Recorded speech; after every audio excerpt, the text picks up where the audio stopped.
더불어민주당 윤호중 의원이 신임 원내대표로 선출되면서 향후 야당과의 관계가 어떻게 설정될지에 관심이 쏠리고 있습니다.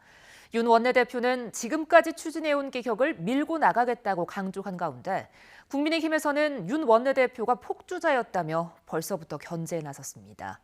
보도에 김주영 기자입니다.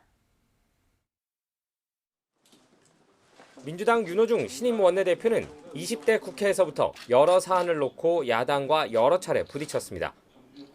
지난해 총선 이후 당 사무총장으로서는 상임위원장 배분 문제를 두고 절대 다수 정당이 탄생했기 때문에 그렇게 그 상임위원장 자리를 나누지 않고 이 책임을 모두 지는 이런 이 원칙으로 돌아가야 된다라고 하는 것이 오늘 회의에서 나온 이야기입니다. 국회 법사위원장이 된 뒤에는 국민의힘과 상임위 운영을 두고 큰 갈등을 빚기도 했습니다.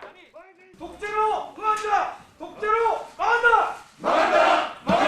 망한다! 평생 독재의 꿀을 빨다가 이제 와서 상대 정당을 독재로 몰아가는 이런 행태야말로 정말 독선적인 행태입니다. 앞으로 국민의힘을 비롯한 야당과 협상을 벌이고 합의를 이끌어내야 할 원내대표의 역할을 생각해 볼 때 우려가 나오는 이유입니다. 이번 원내대표 선거 과정에서는 야당과 부단히 만나고 소통하는 국회를 만들겠다고 강조했습니다. 야당과도 소통하겠습니다. 민생과 개혁을 위한 협력의회를 만들겠습니다. 동시에 지금까지 진행해온 강력한 개혁의 바퀴를 멈춰서는 안 된다며 속도 조절론을 경계하기도 했습니다. 국회가 제 역할을 못하는 걸 민주당 탓으로 돌리는 국민의힘 입장에서는 상황 변화를 기대하기 어렵다는 입장입니다. 조만간 진행될 국민의힘 원내대표 선거에 나설 주자들도 윤 원내대표의 당선을 두고 민주당의 오만한 모습이 강해질 것 같다, 달라진 것이 없을 것 같다며 우려를 나타냈습니다. 당에서도 윤 원내대표를 두고 야당이 반대한 법을 강행 처리한 폭주자였다며 비판을 하기도 했습니다.